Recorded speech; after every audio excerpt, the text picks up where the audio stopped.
My daughter couldn't afford to fix her broken laptop. I secretly took it to get repaired as a surprise.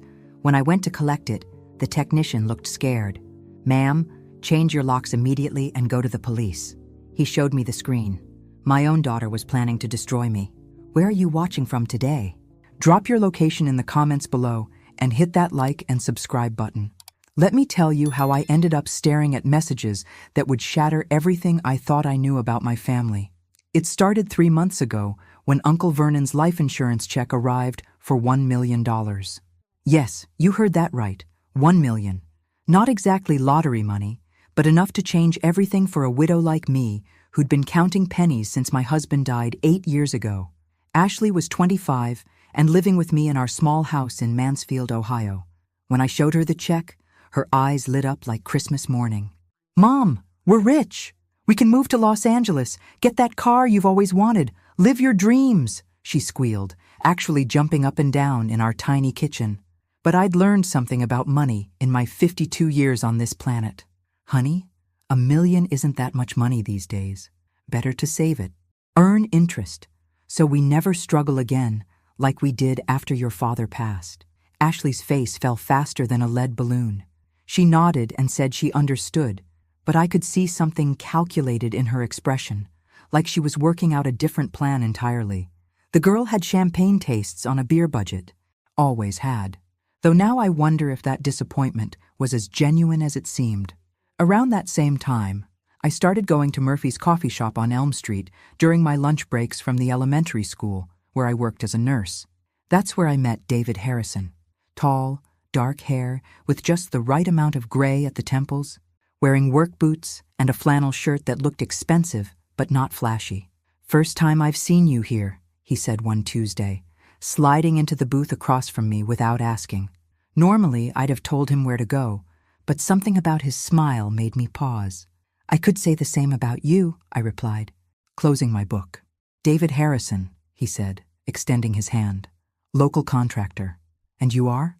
"Claire Morrison, local school nurse who enjoys eating lunch in peace." He laughed, not the fake laugh men use when they're trying to impress you, but a real one. "Fair enough, but before I leave you to your peace, let me ask you something. What kind of books do you read?" I held up my paperback romance novel, expecting him to make some comment about trashy fiction. Instead, he nodded approvingly. "My grandmother read those. Said they reminded her that love could still surprise you, even when you thought you'd figured everything out." And just like that, David Harrison had said exactly the right thing. Over the next few weeks, our coffee shop meetings became regular. He told me about his contracting business, how he'd moved to Ohio from Pennsylvania to start fresh after his divorce. I told him about Ashley, about my job, about how quiet the house felt since my husband passed. What I didn't tell him was about the inheritance. Call it cautious, but I'd learned that money changes how people see you, and I wanted to know if David liked Claire the school nurse, not Claire the widow with a windfall. 3 months into what I was starting to think might actually be a relationship, Ashley's laptop started acting up. The screen would flicker, programs would freeze, and she'd bang on it like that would help. Her 25th birthday was coming up, and I thought getting it fixed would be a nice surprise. "I'll take care of it," I told her when she left for her waitressing job at Denny's that morning. "Consider it an early birthday present." I drove to TechMend on Market Street, the same place that had fixed my computer 2 years ago when I spilled coffee on the keyboard. Jimmy, the owner, was maybe 23, but knew computers like my generation knew rotary phones. "Should be ready tomorrow," he said, taking Ashley's laptop. "Probably just needs a cleanup, and maybe some new software." The next day, I went back to pick it up. Jimmy was standing behind the counter, looking like he'd seen a ghost. When he spotted me walking in, he immediately came around the counter and guided me to a corner where no one else could hear. "Mrs. Morrison," he said, his voice barely above a whisper, "I need to show you something, but you're not going to like it." My heart started hammering. "What's wrong? Is the computer broken?" "No, ma'am, the computer's fine. It's what I found on it that's the problem." He led me to a workstation in the back and opened Ashley's laptop. I was cleaning up her files when I found these messages. I almost deleted them thinking they were spam, but then I realized what they were. The screen showed Ashley's email, and there it was in black and white. Messages between my daughter and someone identified as D. Harrison, with subject lines like payment schedule, and target information. I grabbed the edge of the desk to steady myself as Jimmy scrolled through the emails. They went back 2 months, right around the time I'd first met David at the coffee shop. Payment upon completion, $50,000, read one message from Ashley. She trusts people too easily. Lonely widow, been alone for 8 years. Inheritance worth $1 million. She mentioned interest in moving to warmer climate. Another message from David. Confirmed coffee shop contact established. Target is receptive to attention. Will proceed with courtship phase. Need more details about her interests, daily routine, emotional vulnerabilities. Ashley had responded with a detailed analysis of my life that read like a FBI profile.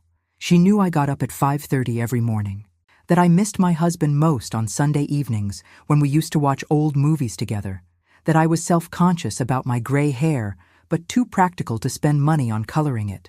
But it was the final message that made my knees buckle.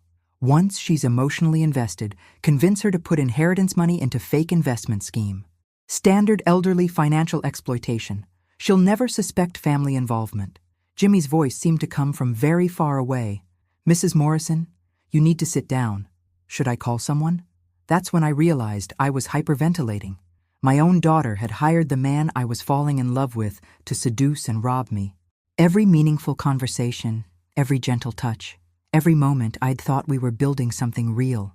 It had all been choreographed by Ashley for $50,000. But as I sat in that computer repair shop, staring at the evidence of the most complete betrayal I could imagine, something interesting happened. Instead of falling apart, I felt something I hadn't experienced in years. Pure, cold rage. Not the hot anger that makes you do stupid things, but the calculating fury that makes you dangerous. Jimmy, I said, my voice steadier than I felt, I need you to print all of these emails. Every single one. Yes, ma'am? Should I call the police? I looked at the screen one more time, memorizing David's fake concern and Ashley's casual cruelty. Not yet. First, I'm going to give them exactly what they're asking for. But they had no idea what they'd just unleashed. 20 minutes later, I was sitting in my car outside TechMend with 43 pages of printed emails, feeling like I'd discovered my entire life was a lie. Which, I suppose, it was. Ashley, the daughter I'd raised alone after her father died when she was 17. The girl I'd worked double shifts to put through community college. The child who'd cried in my arms when boys broke her heart, who'd called me her best friend just last week. That girl had sold me out for $50,000. I drove home in a daze, the manila envelope of evidence on the passenger seat like a time bomb. Our little house on Maple Street looked exactly the same. Same peeling paint on the shutters. Same flower boxes I'd planted last spring. Same porch where Ashley and I had sat just yesterday planning what to make for dinner. But everything was different now. Ashley wouldn't be home for 3 hours. That gave me time to think, to plan, to figure out how to handle this without completely losing my mind. I made coffee, actual coffee, not the instant stuff I usually drank to save money, and spread the emails across my kitchen table. Reading them in chronological order was like watching a horror movie where you're the victim and you never see it coming.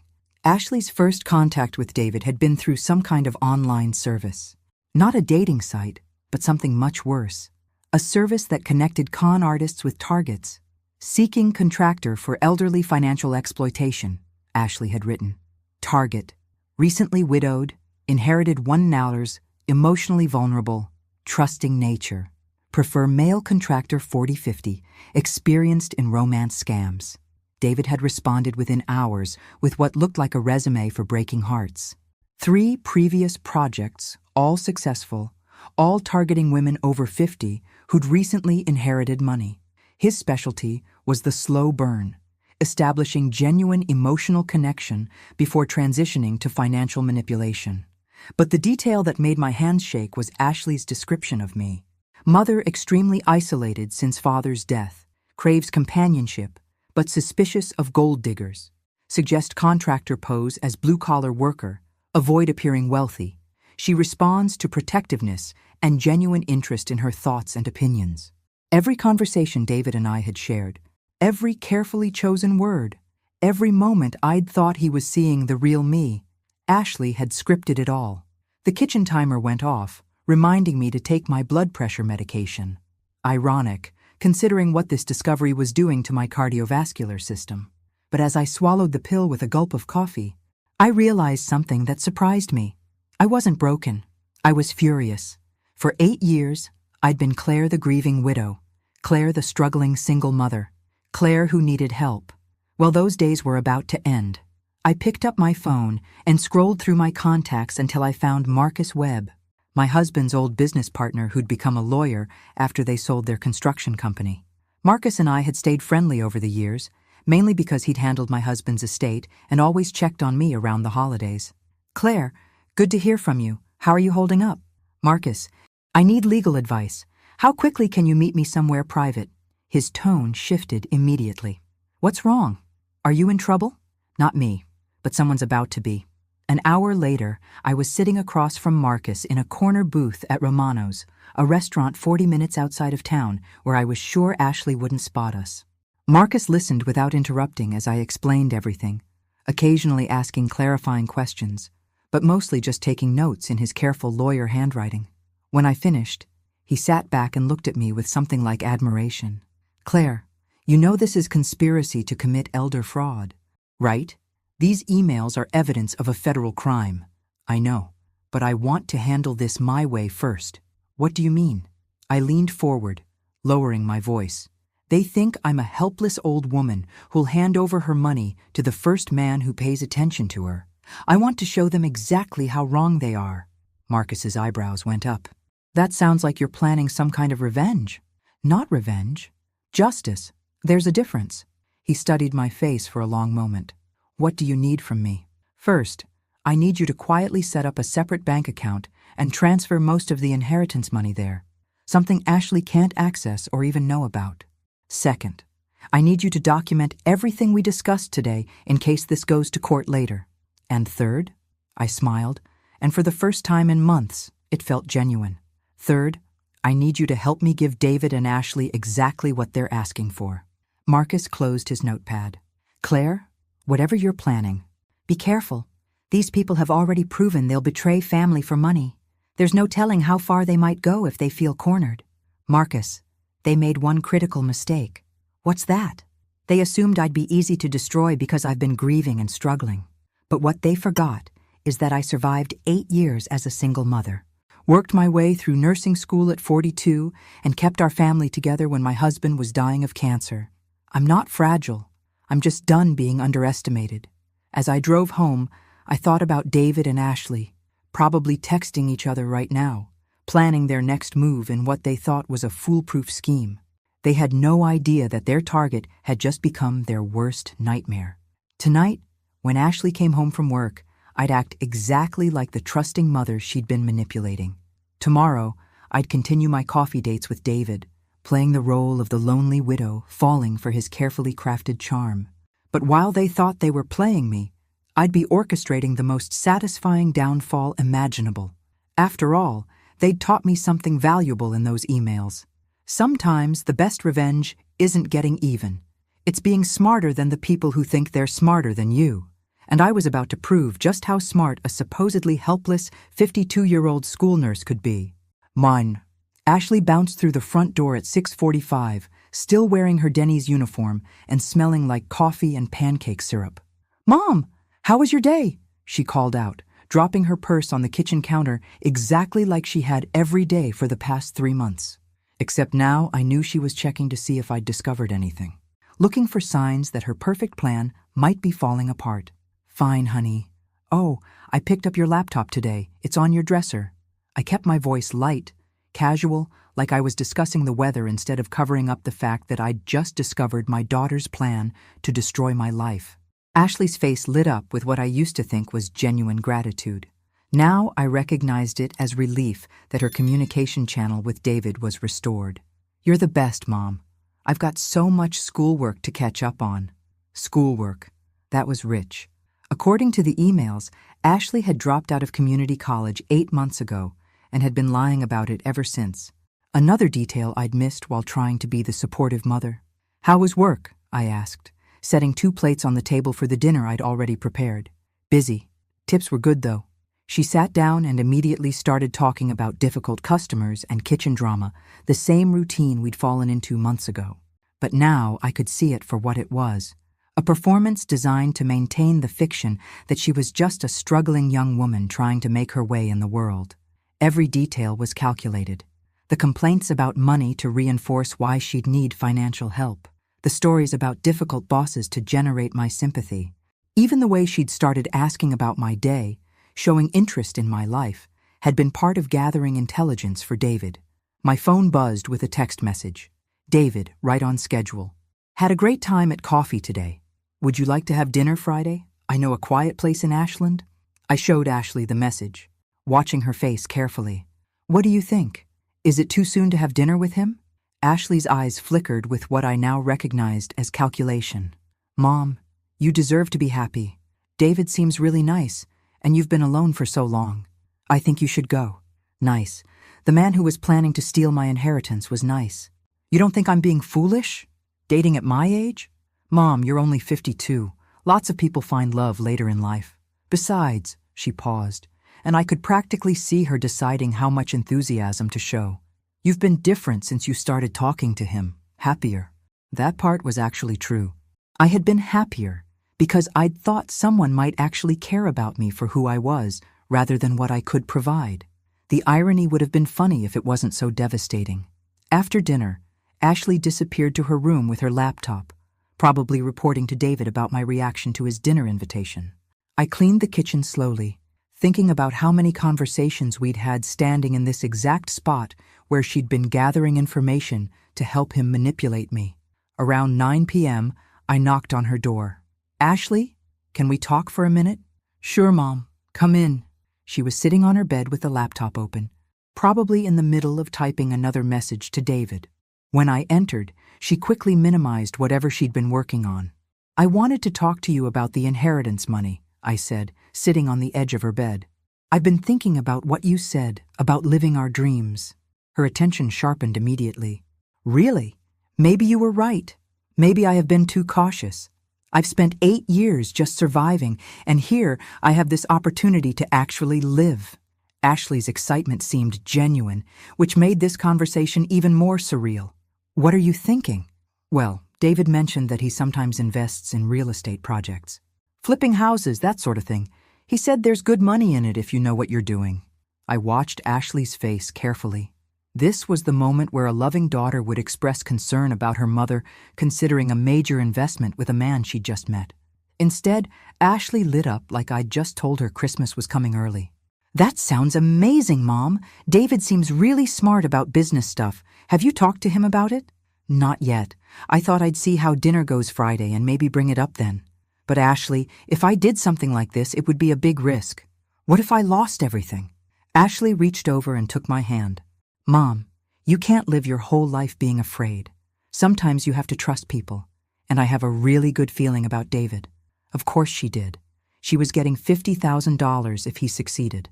You really think I should trust him? I think you should trust yourself. You're a good judge of character. Mom, if David feels right to you, then he probably is. Sitting there listening to my daughter encourage me to trust the man she'd hired to rob me was like living in an alternate universe. But it was also exactly the confirmation I needed. This wasn't a misunderstanding or a mistake. Ashley was actively, enthusiastically participating in my destruction.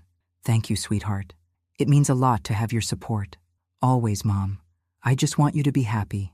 As I kissed her goodnight and headed to my own room, I wondered if Ashley had ever loved me at all, or if I'd just been a resource to manage until she could figure out how to access my money. But that was a question for another day. Tonight, I had a dinner date to plan for, and David Harrison was about to discover that the lonely widow he thought he was manipulating had a few surprises of her own. I picked up my phone and typed back, Friday sounds perfect. I'm looking forward to it.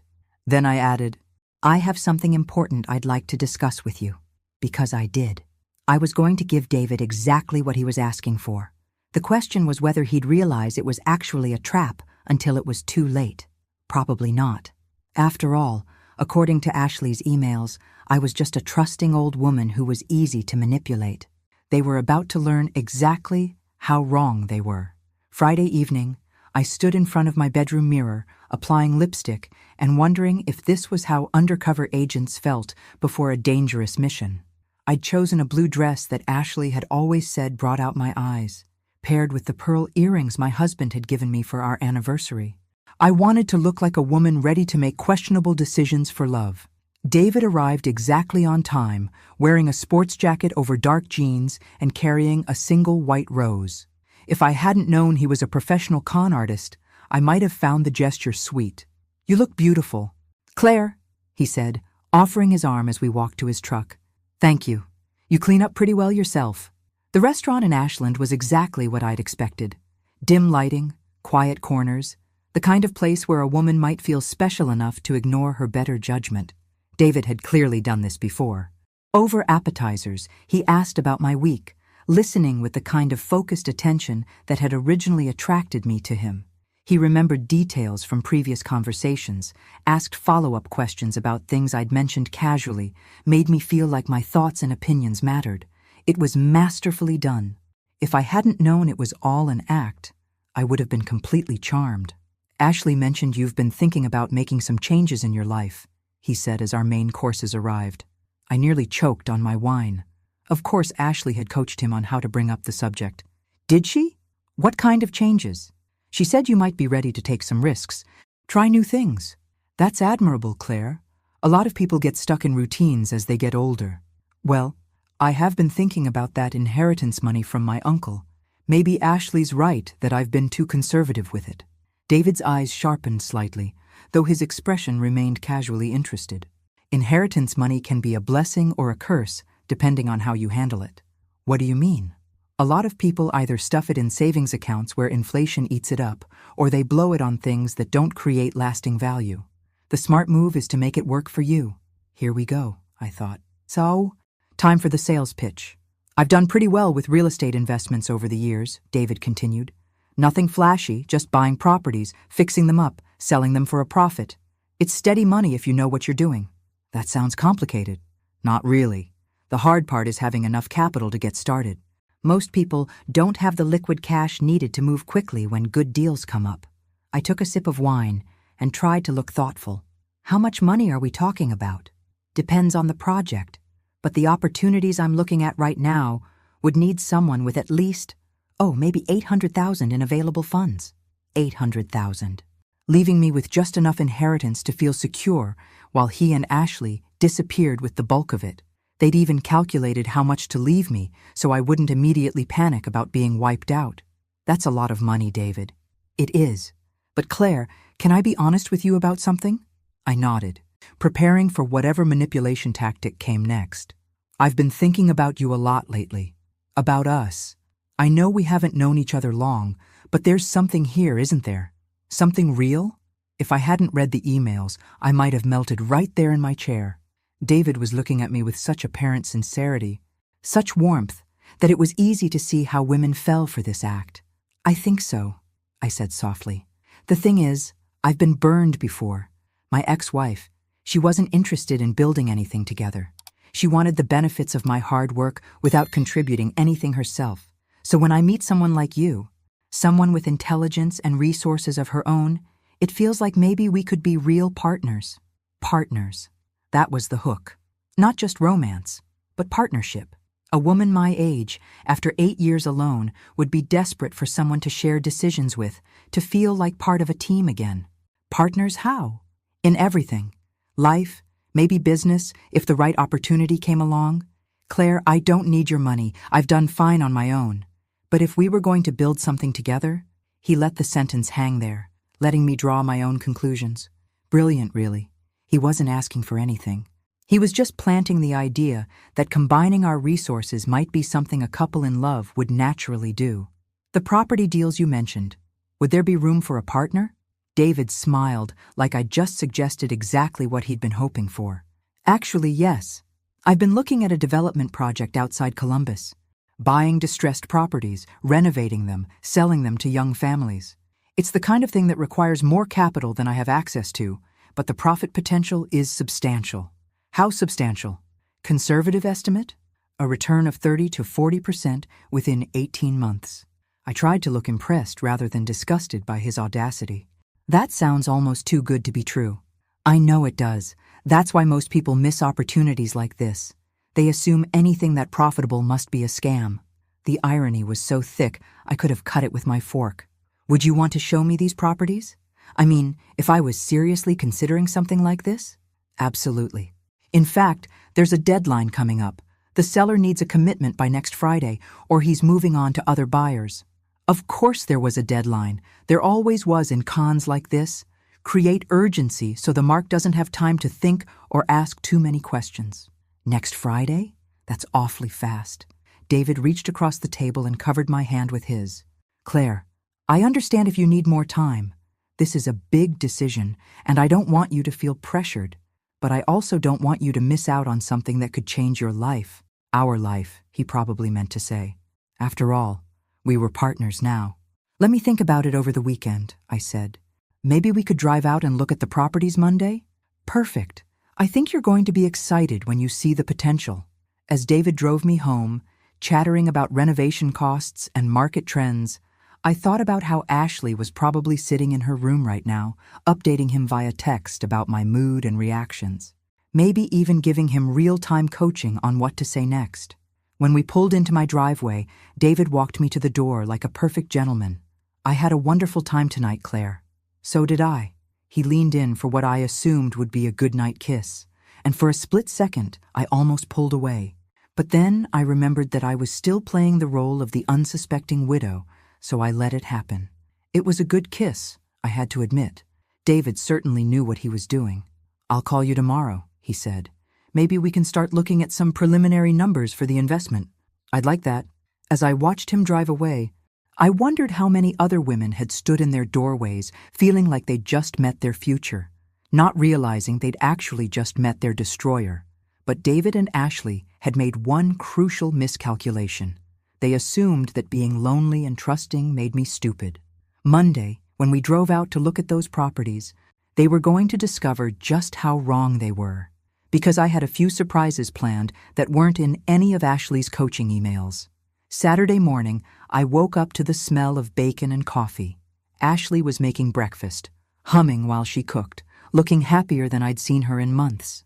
"Morning, Mom. How was your date?" "Wonderful," I said, accepting the plate she handed me. "David's really something special. I can tell. You're practically glowing." If only she knew what I was really glowing about. It wasn't romance, it was the anticipation of justice. "Ashley, can I ask you something?" "Of course. Do you think I'm being smart about this?" "Dating David, I mean. Sometimes I worry that I'm just lonely and making bad decisions because of it." Ashley sat down across from me with her own plate, looking every inch the concerned daughter. "Mom, you're one of the smartest people I know. You raised me alone, worked your way through nursing school, kept our family together when Dad was sick. Why would you suddenly become stupid about men?" "Because my own daughter taught me to be," I thought, but didn't say. "I just don't want to be one of those women who gets taken advantage of by some smooth-talking man." David doesn't seem like that kind of guy at all. He's got his own business, his own money. What would he want from you except companionship? The question hung in the air between us. Ashley asked it with such apparent innocence that for a moment I wondered if I'd imagined the whole thing. Maybe there was some explanation for those emails that didn't involve my daughter selling me out. Then I remembered the details, the way David knew exactly which topics would interest me, how he'd mentioned specific things about my routine that I'd never told him, the careful way he'd brought up the investment opportunity, making it seem like it was my idea. "You're probably right," I said. "I'm overthinking things. You deserve to be happy. Mom, after everything you've been through, you deserve someone who treats you well." After breakfast, Ashley disappeared to study at the library, which I now knew meant meeting David to coordinate their next move. That gave me the perfect opportunity to drive to Marcus's office and update him on last night's dinner. "So he's going for the classic romance scam," Marcus said after I'd filled him in. "Establish emotional connection, introduce investment opportunity, create urgency. The timeline is accelerating. He wants an answer by next Friday. That's sooner than I expected. Are you sure you want to go through with this? We have enough evidence to involve law enforcement right now." I'd been thinking about that all morning. Marcus, if we call the police now, what happens? Best case scenario? David gets arrested for attempted fraud.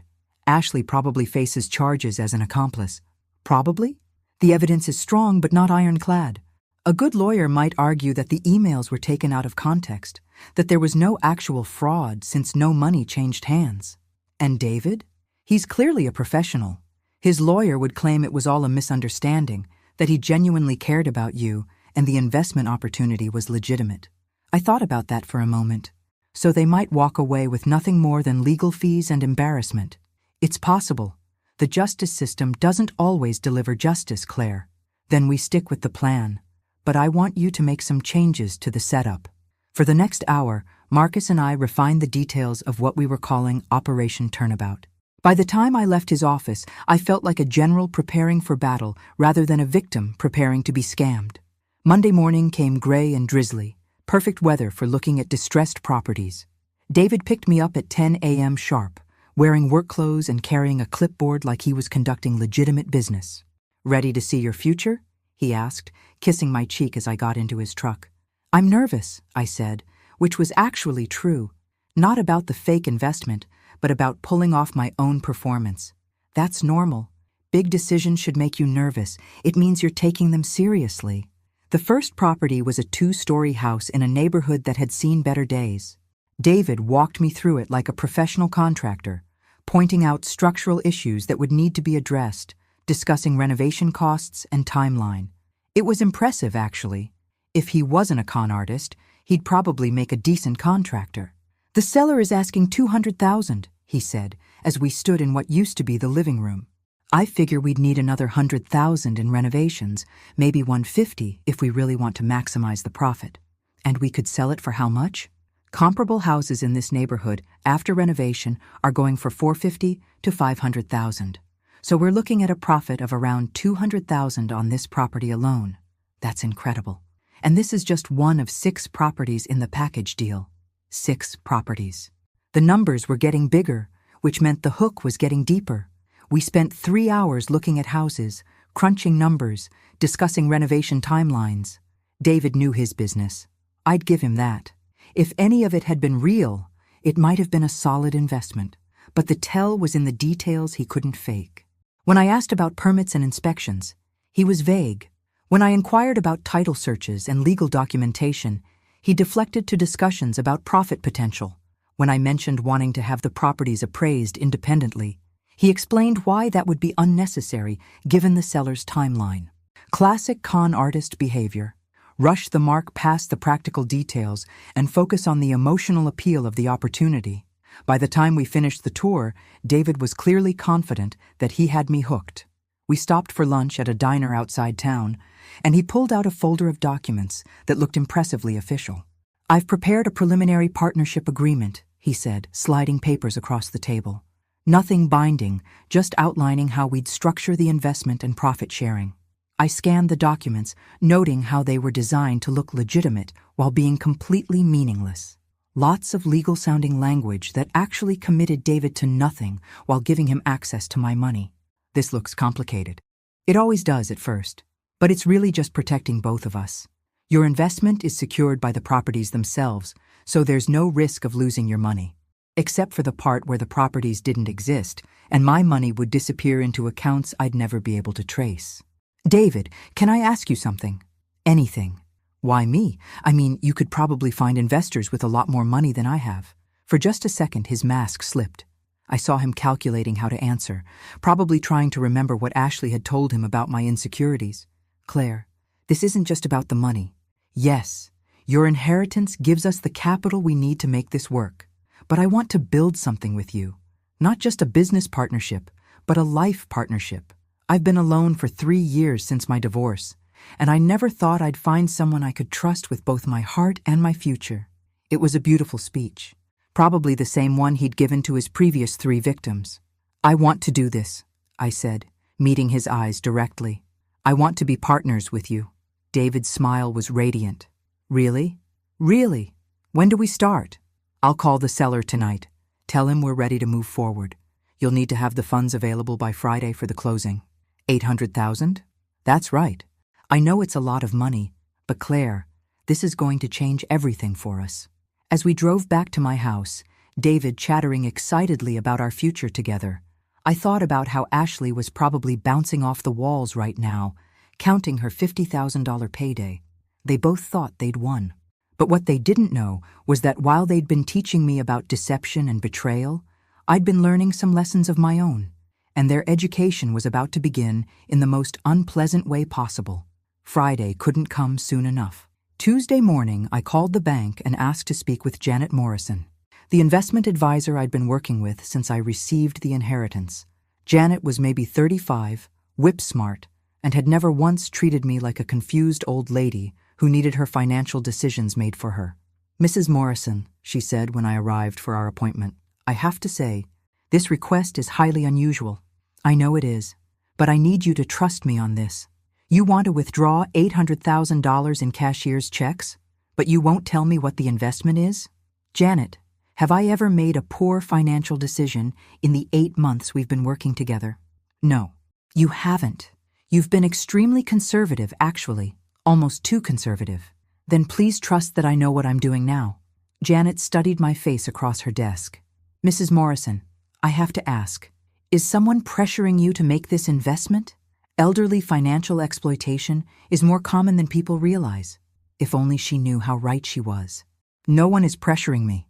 This is my decision, and I've thought it through carefully." After another 10 minutes of questioning, Janet reluctantly agreed to prepare the cashier's checks. "But I'm noting in your file that I advised against this transaction." "That's fine." Wednesday afternoon, Ashley came home from her fictitious library study session looking like she'd won the lottery. "How was studying?" I asked, setting dinner on the table. "Productive," she said, practically vibrating with excitement. "Mom, I've been thinking about what you said about David's investment opportunity. I really think you should go for it." "You do?" "I've been doing some research on real estate investments, and the numbers he showed you sound really solid." "Research." "Right. More like celebrating with David about how perfectly their plan was working." "I'm glad you think so, because I've decided to do it." Ashley's face lit up like 4th of July fireworks. "Really? That's amazing. The closing is Friday afternoon. David says after that, we'll be official business partners." "Mom, I'm so proud of you for taking this chance. You deserve something good in your life." Thursday evening, David took me to dinner again, this time at an even nicer restaurant. He was clearly feeling confident about the next day's transaction. "Are you nervous?" he asked, reaching across the table to squeeze my hand. "A little. It's a lot of money." "I know it is. But Claire, by this time next year, you're going to be so glad you took this leap. What happens after tomorrow? I mean, once the money is transferred? We get to work. I'll handle the day-to-day operations, dealing with contractors, overseeing renovations, managing the business side. You'll be a silent partner, collecting your share of the profits." Silent partner. In other words, I'd hand over my money and then have no say in how it was used. "And us? Our relationship?" David's smile was warm and apparently sincere. "Claire, tomorrow isn't just about business. It's about committing to building a future together. Once we're partners in this investment, I want to start planning the rest of our lives too." "What do you mean?" "I mean, maybe it's time we started talking about moving in together, combining our lives completely." The audacity was breathtaking. He was planning to take my money and then move into my house so he could have complete access to whatever was left.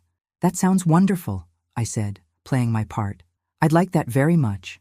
Friday morning dawned bright and clear, like the universe was highlighting the irony of what was about to happen. Ashley made pancakes for breakfast, chattering about how exciting it was that I was taking such a big step. "When will you know if the investment went through?" she asked. "David said we'd know by tonight. The paperwork takes most of the day.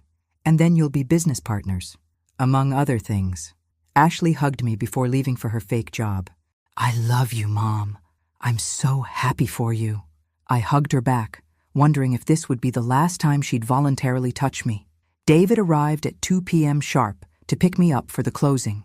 I had the cashier's checks in my purse, along with a few other documents he didn't know about.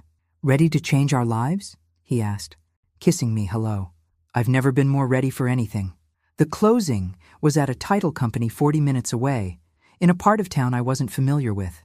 As we drove, David chatted about renovation schedules and profit projections, clearly savoring his approaching victory. The building looked professional enough from the outside, but when we walked into the office, I noticed details that David probably hoped I'd miss. The furniture was generic rental stuff. The woman behind the desk looked nervous. The paperwork was staged on the conference table like props in a play. But I played my part perfectly, asking exactly the kinds of questions a trusting investor would ask while studiously avoiding the ones that would expose the fraud. "Everything looks in order," the fake title agent said after we'd spent an hour reviewing meaningless documents. "All we need is the investment funds." I opened my purse and pulled out the cashier's checks, setting them on the table. David's eyes locked onto them like a predator watching prey. $800,000, I said. "Our future together." "Mrs. Morrison," the woman said, "I just need you to sign here indicating that you're transferring these funds voluntarily." I picked up the pen, paused for a moment as if having second thoughts, then signed my name with a flourish. David was practically glowing with triumph. "Claire, you won't regret this." "Oh, I'm sure I won't." The woman gathered up the checks and the signed paperwork. "We'll process everything this afternoon. You should receive confirmation that the funds have been transferred by 6 p.m. As we walked back to David's truck, he was more animated than I'd ever seen him. "I can't believe we actually did it. We're really partners now." "Yes, we are." "David, can I ask you something? When did you first know you wanted to ask me to invest?" He considered the question, probably trying to remember what story he was supposed to tell. "I think it was during our second coffee date. You mentioned being concerned about your financial future, and I realized I might be able to help." "Interesting." According to Ashley's emails, he'd been planning the investment pitch since before our first meeting. "I want to celebrate tonight," I said. "Maybe you could come over for dinner. I'll cook." "I'd love that. Around 7? "Perfect. And David, invite Ashley to join us. I want the three of us to celebrate together." David's smile flickered for just a second. "Ashley? My daughter. The woman whose advice convinced me to trust you." I was looking forward to that dinner more than David could possibly imagine, because it was going to be the last meal they ever shared as co-conspirators. At 6:47 p.m., my phone rang. David's name lit up the screen, and I could practically hear the excitement in his voice before I even answered. "Claire, the transfer went through perfectly. We're officially partners." "That's wonderful news," I said, stirring the sauce for the pasta dinner I'd prepared. "I can't wait to celebrate. I'm bringing champagne. We've got a lot to toast tonight." Yes, we certainly did.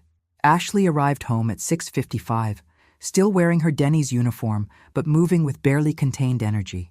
She hugged me tighter than usual, and I wondered if it was guilt or excitement driving the extra affection. "How did everything go today?" she asked. "Perfectly. David will be here in a few minutes to celebrate." "This is so exciting, Mom. You're going to be rich." If only she knew how right she was.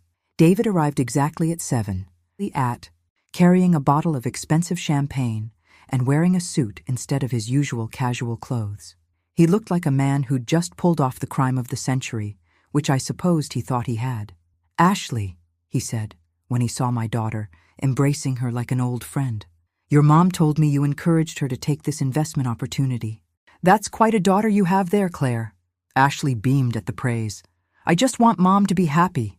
We sat down to dinner like any normal family celebrating good news. David opened the champagne and proposed a toast.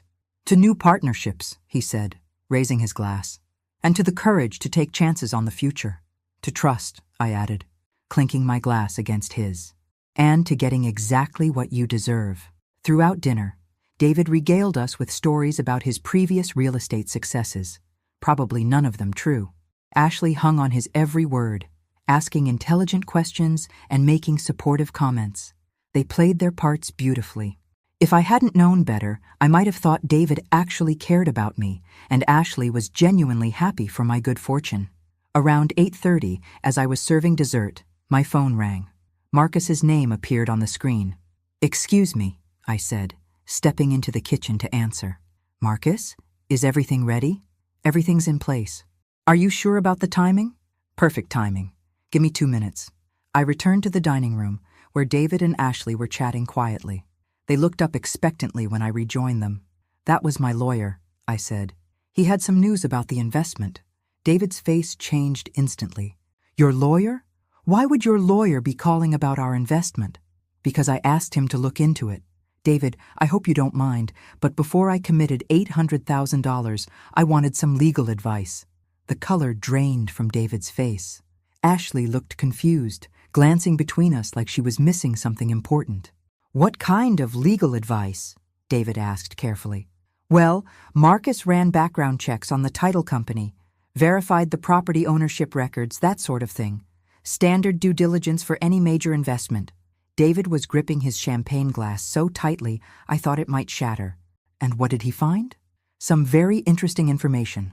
For instance, did you know that the title company we went to today doesn't actually exist? The business license is fake, the office is rented under an assumed name, and the woman who processed our paperwork isn't a licensed title agent. Ashley's face went pale. Mom, what are you talking about? I'm talking about the fact that your boyfriend here just stole $800,000 from me. David stood up abruptly, nearly knocking over his chair. Claire, I think there's been some misunderstanding. Let me make some calls, figure out what went wrong. Sit down. David.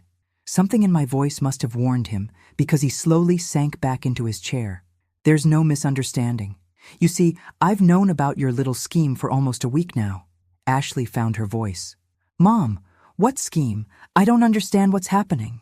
I walked to the kitchen counter and returned with the manila envelope I'd picked up from TechMen 6 days ago. Maybe these will help clarify things. I dumped the 43 pages of printed emails onto the dining room table. Ashley's face went white as she recognized her own words staring back at her. You know, Ashley, I always wondered how David knew so much about me, how he seemed to understand exactly what I needed to hear, how he knew which emotional buttons to push. It's amazing what a daughter can teach a con artist about her own mother. David was staring at the emails like they were evidence at his own murder trial, which, in a way, they were. Payment upon completion, $50,000, I read aloud from one of Ashley's messages. Target is receptive to attention. We'll proceed with courtship phase. Ashley's mouth opened and closed, like a fish gasping for air. Mom, I can explain. Can you?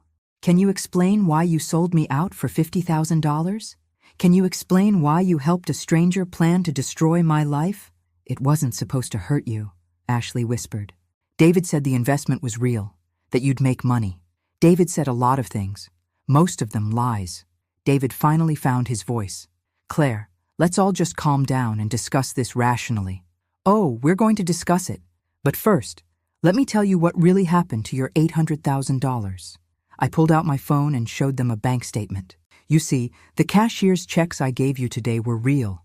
$800,000 was actually transferred, but not to your fake investment account. David leaned forward, studying the screen. Where did it go?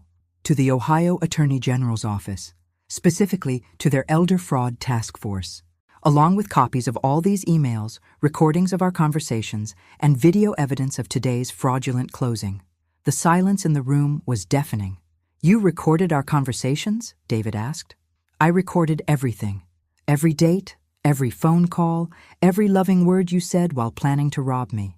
And Ashley, I have 6 days of audio from this house, including some very interesting phone calls you made to David when you thought I was at work.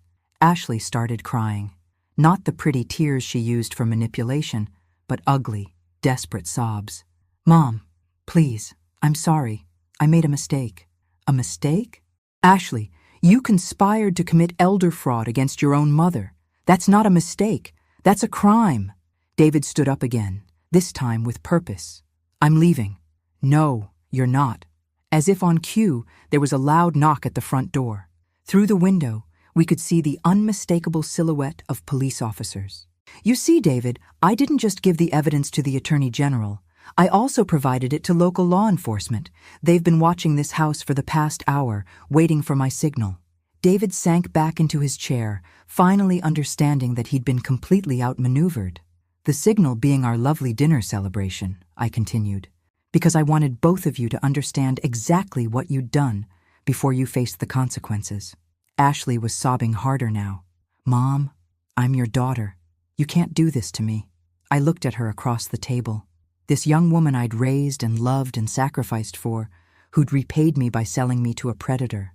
You stopped being my daughter the moment you decided I was worth $50,000. The knocking at the door became more insistent. Now, if you'll excuse me, I need to let the officers in. They have some questions for both of you. As I walked toward the front door, I heard David whisper to Ashley, "You said she was easy to manipulate." "I thought she was," Ashley whispered back. I paused at the door, looking back at them one last time. "The thing about underestimating people," I said, "is that eventually they'll surprise you." Then I opened the door and watched Justice walk into my home.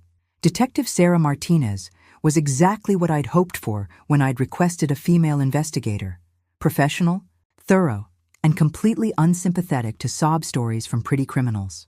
"Mrs. Morrison," she said as two other officers read David and Ashley their rights, "we'll need you to come to the station to give a formal statement." "Of course. Should I follow you there?" "Actually, we'd prefer if you rode with us. This is now an active crime scene, and we'll need to process it." I gathered my purse and the spare copies of evidence I'd prepared, watching as David and Ashley were led to separate police cars. Ashley turned back to look at me one last time, her face streaked with tears and mascara. "Mom, please don't do this." "I'm sorry." I met her gaze steadily. "I'm sorry too, Ashley. Sorry that I raised a daughter who thought love was for sale." At the police station, I spent 3 hours walking Detective Martinez through the entire timeline, from the moment I discovered the emails to tonight's dinner confession. She recorded everything, occasionally asking clarifying questions, but mostly just listening with the focused attention of someone building an airtight case. "Mrs. Morrison, I have to say, this is one of the most thorough evidence packages I've ever seen. You documented everything. I had a good teacher. My husband always said that if something was worth doing, it was worth doing right. The recordings you made are particularly damaging. In Ohio, you only need one-party consent for audio recordings, so everything you captured is admissible. What happens now? David Harrison is looking at multiple felony charges: conspiracy to commit elder fraud, wire fraud, identity theft. With his apparent history of similar crimes, he's probably facing 8 to 10 years. And Ashley?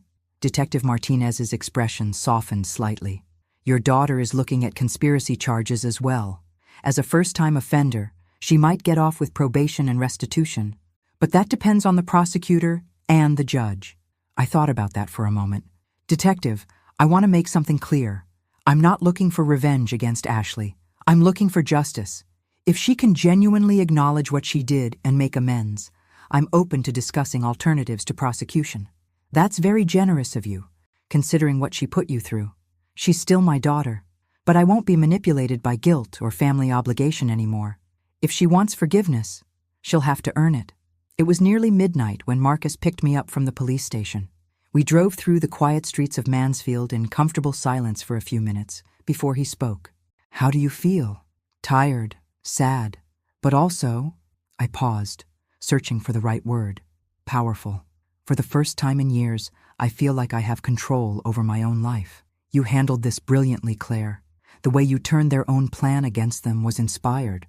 I had advantages they didn't count on. They assumed I was isolated, that I didn't have resources or people who cared about me. They were wrong on both counts."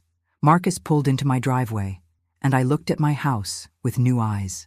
3 hours ago, it had been the scene of the most elaborate betrayal I could imagine. Now it was just home again. "What's next?" Marcus asked. "First, I need to change all my locks and security codes. Then I need to figure out how to rebuild my life without Ashley in it. That's going to be the hardest part." I thought about that as I walked up to my front door. The house felt different with Ashley gone. Quieter, but also somehow cleaner. As if removing her presence had eliminated a toxin I hadn't even realized was there. In the kitchen, I cleared away the dinner dishes from our last meal together. Probably forever. The champagne David had brought was still sitting on the counter, half full. I poured it down the drain and put the bottle in the recycling bin. Then I walked through the house, looking at family photos that would need to be removed, Ashley's belongings that would need to be packed up, the traces of a relationship that had apparently never been real.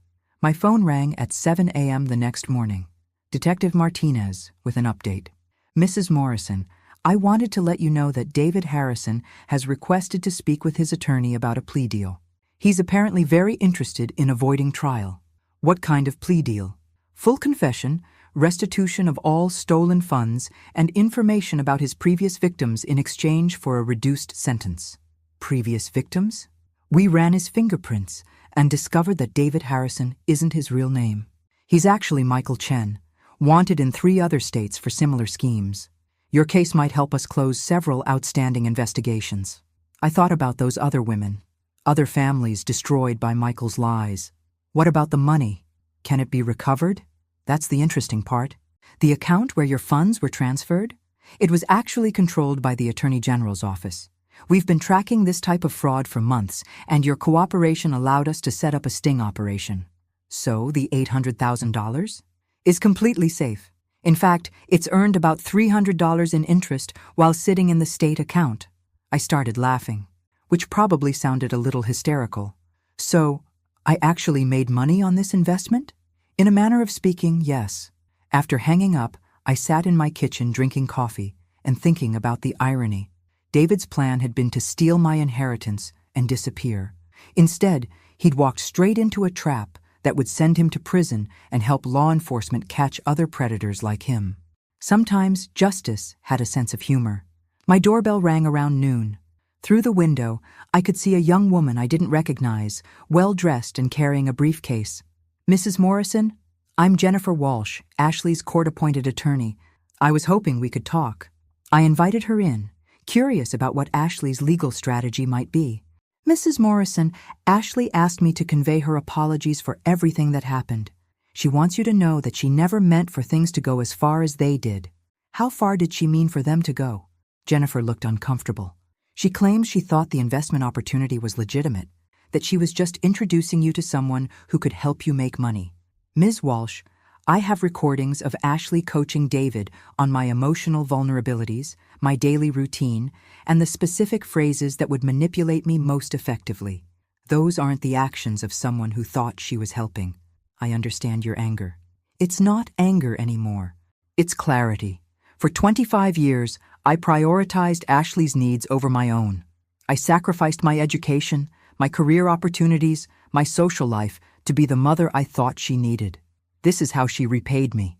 Jennifer opened her briefcase and pulled out a document. Ashley has written you a letter. She asked me to give it to you personally. I took the letter but didn't open it. What does she want? She's hoping you'll consider allowing her to plead to a misdemeanor with community service instead of the felony charges. She's also asking if you'd be willing to testify as a character witness. I looked at Jennifer for a long moment. Ms. Walsh, your client helped a career criminal plan to destroy her own mother's life for money. What character exactly would I be witnessing to? She's very young, and she made a terrible mistake. She's 25 years old. That's old enough to understand the difference between right and wrong.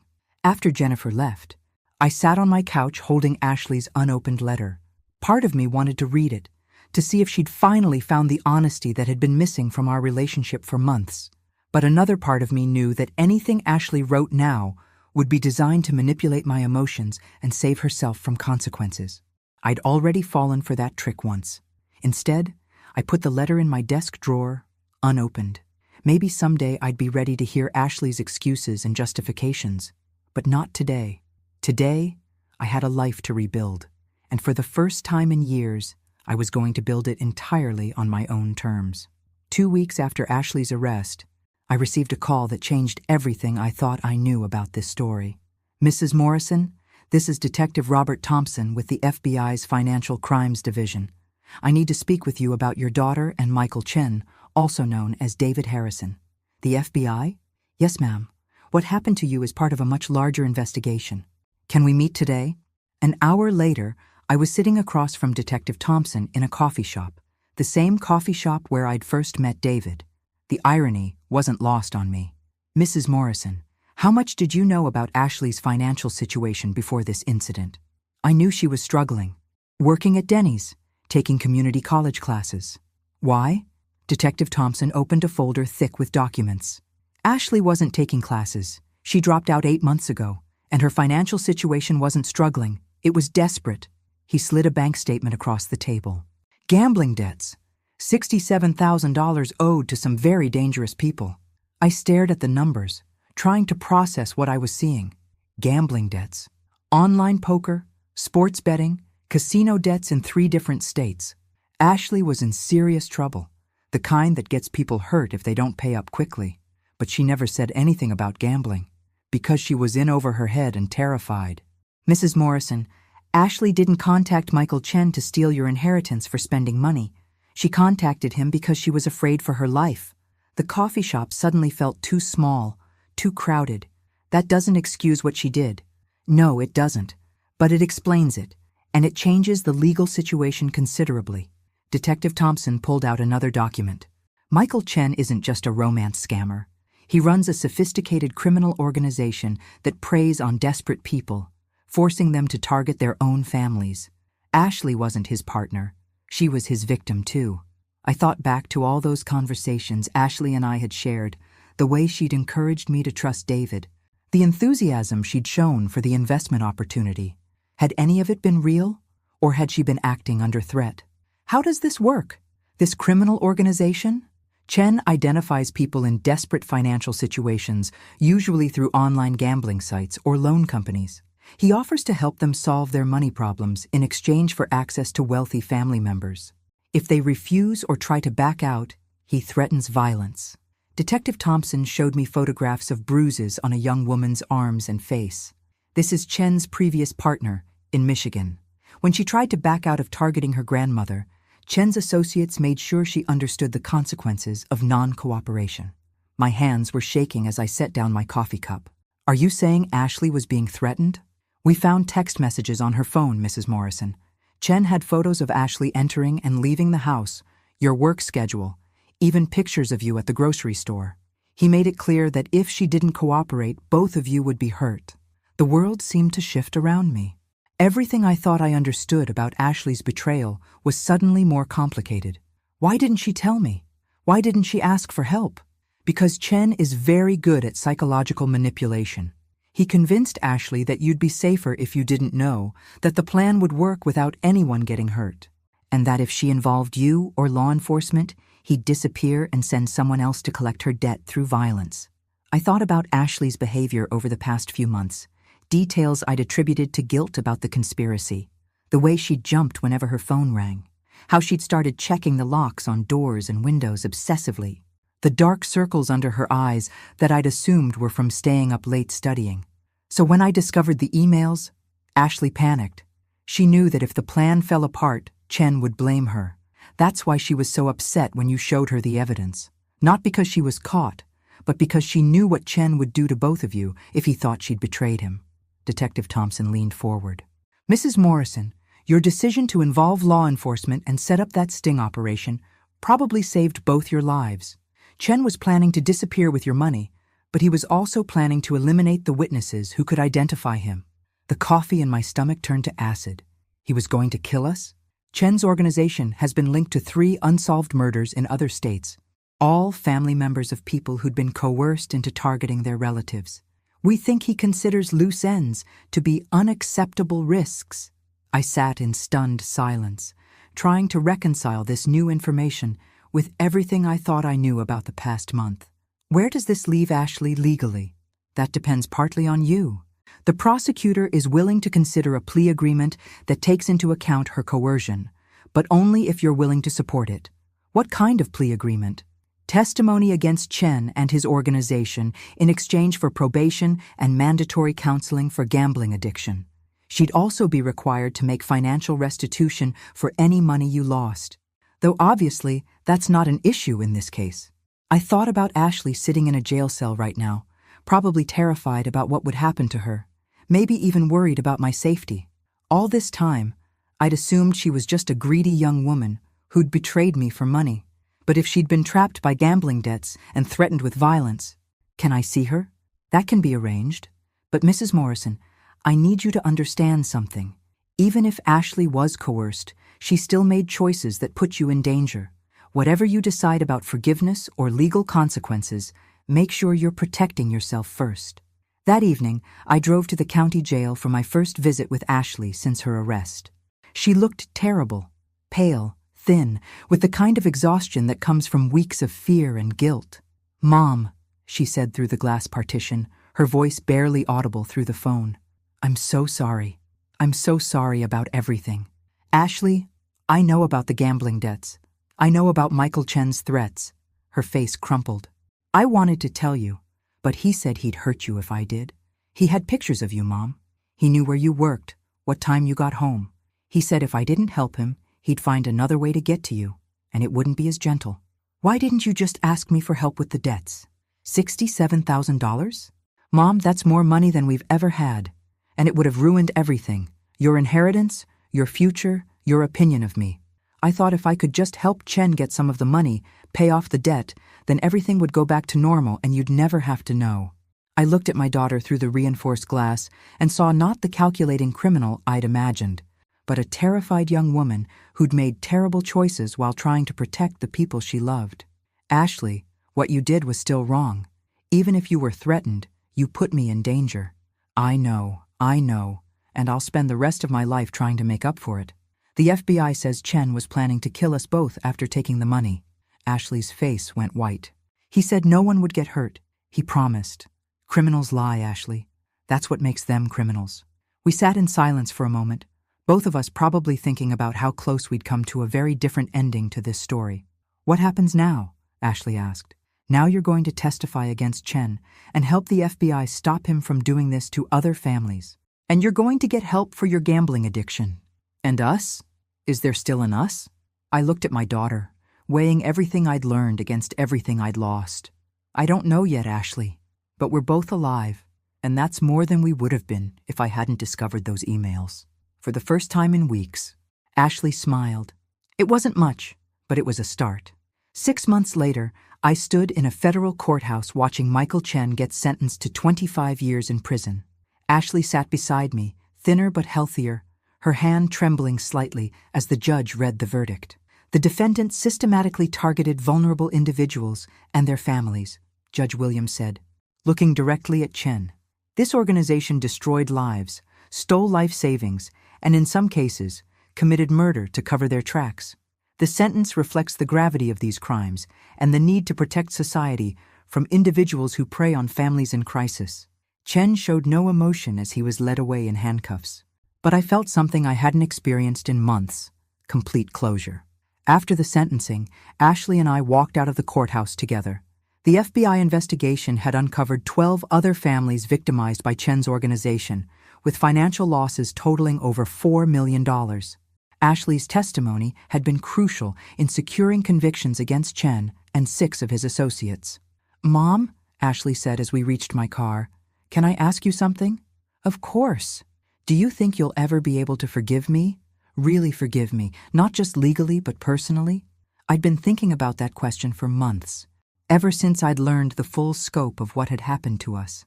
"Ashley, I forgave you the day I learned about the threats against our lives.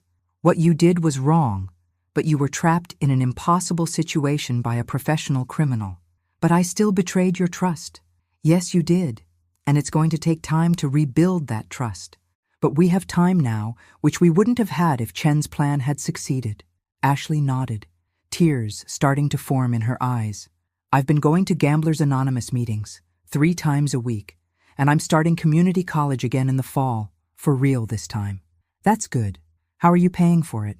"I got a job at the insurance company downtown. Data entry, nothing glamorous, but it's honest work and the pay is decent."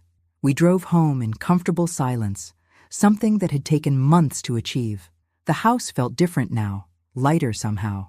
I'd redecorated Ashley's room and converted half of it into a home office where I'd started doing freelance medical consulting work. Having a purpose beyond survival had been crucial to my healing process. "Mom, can I tell you something else?" "Always. When I was planning to help Chen steal from you, I told myself it was just money, that you'd still have enough to be comfortable, and I'd pay you back somehow, and eventually it would all work out. But sitting in that jail cell, I realized something." "What's that?" "It was never about the money. It was about violating your trust and treating you like you were just a resource instead of my mother. That's what I'm really sorry for." I pulled into our driveway and turned off the engine. "Ashley, your father died when you were 17. From that day until this one, every major decision I've made has been about protecting and providing for you. Sometimes I wonder if I protected you so much that you never learned to handle real problems on your own. You think this is your fault? I think we both made mistakes. You made terrible choices when you were in trouble, but I enabled those choices by never teaching you that actions have consequences. So where does that leave us? I looked at our house, the home I'd nearly lost due to my daughter's desperation and a criminal's manipulation. It leaves us with a chance to build a relationship based on honesty instead of dependency. You're 25 years old, Ashley. It's time for both of us to learn who you are when you're not relying on me to solve your problems. That evening, we cooked dinner together for the first time since her arrest. Not the elaborate celebration meal from 6 months ago, but simple comfort food shared by two women who'd survived something terrible together. I saw Marcus at the courthouse, Ashley said as we cleaned up afterward. He said, "You're thinking about traveling?" I am. I've never been anywhere except Ohio and the surrounding states. I thought maybe I'd take that inheritance money and actually see some of the world. Where would you go? Ireland first. Your father always wanted to see Ireland. Then maybe Italy, England, Scotland. All the places we talked about visiting but never could afford. Ashley smiled. That sounds amazing. How long would you be gone? Maybe 6 months. Long enough to figure out who I am when I'm not defined by other people's needs. And when you come back? I thought about that question. When I come back, we'll see where we both are. Maybe we'll both be ready for a different kind of relationship. 3 months later, I boarded a plane to Dublin with 2 suitcases and a sense of adventure I hadn't felt in decades. Ashley drove me to the airport, no longer the scared young woman who'd made desperate choices, but someone who was learning to face her problems head on. Take care of yourself, I told her as we hugged goodbye. Take care of yourself too, Mom.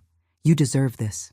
As the plane lifted off, I looked down at Ohio getting smaller below me and thought about everything that had led to this moment. Ashley's betrayal had nearly destroyed me, but it had also forced me to discover strengths I didn't know I possessed. I'd learned to trust my instincts instead of ignoring red flags for the sake of politeness. I'd learned that family relationships require mutual respect, not just unconditional love. Most importantly, I'd learned that at 52, my life was far from over. 6 hours later, I was standing in the Dublin airport, surrounded by accents I'd only heard in movies, holding a map of a city I'd never seen, completely on my own, for the first time in 30 years. It was terrifying and exhilarating and exactly what I needed. My phone buzzed with a text from Ashley. "Safe travels, Mom. Thank you for teaching me that it's never too late to start over." I smiled and put the phone away. She was right about starting over, but she'd gotten one thing wrong. I wasn't starting over. I was finally starting to live, and that was worth more than any inheritance could ever be. If to the end. Sometimes the best revenge isn't getting even. It's becoming everything your enemies never thought you could be. Sometimes the greatest betrayal leads to the greatest liberation. And sometimes the people who try to destroy you end up giving you exactly what you need